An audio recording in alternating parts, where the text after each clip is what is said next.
going to go through setting up the Access database for the Dead on the Money in class example. I went ahead and read in the Excel spreadsheets that were necessary for this activity. So I had the Excel sheet for the code cost and the deceased beneficiary IDs. I also had a table of claims, and there were multiple spreadsheets, and I worked with the blue sheet for this semester. So you'll import the Excel spreadsheets for the blue claim IDs. Okay, so what I want to do now, I want to make sure I did this correctly. I'm going to take a peek at the design view for each table. And what I'm looking for is that I have the correct primary key set. So on the claim table, the claim line is the primary key.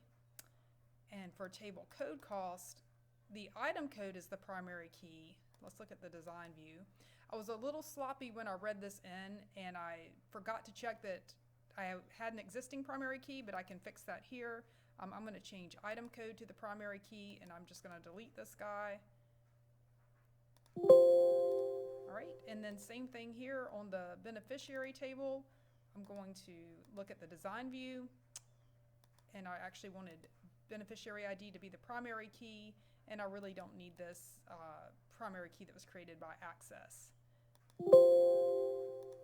Okay, so again, ideally I would have done that when I read it in, but if you forget to do that, you can always fix that in the design view later.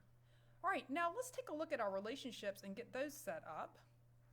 So let's look under Database Tools and Relationships.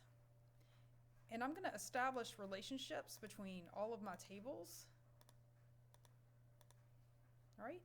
And so in my claim line table, this is where I have most of my details. I have information about the beneficiary, the provider, and also the item code. And you know that in this analysis, we're going to be interested in finding claim lines that were submitted for beneficiaries who were actually deceased. And that is the list that I have in the DBennies table. So I'm going to join these two fields to show that they're the same. Okay. And then I'm also going to link the item code field so that I can pull in the cost of the items that were billed. All right, and that's all I need to do to set up the database, and then we'll move in the next videos and run the queries to answer the questions.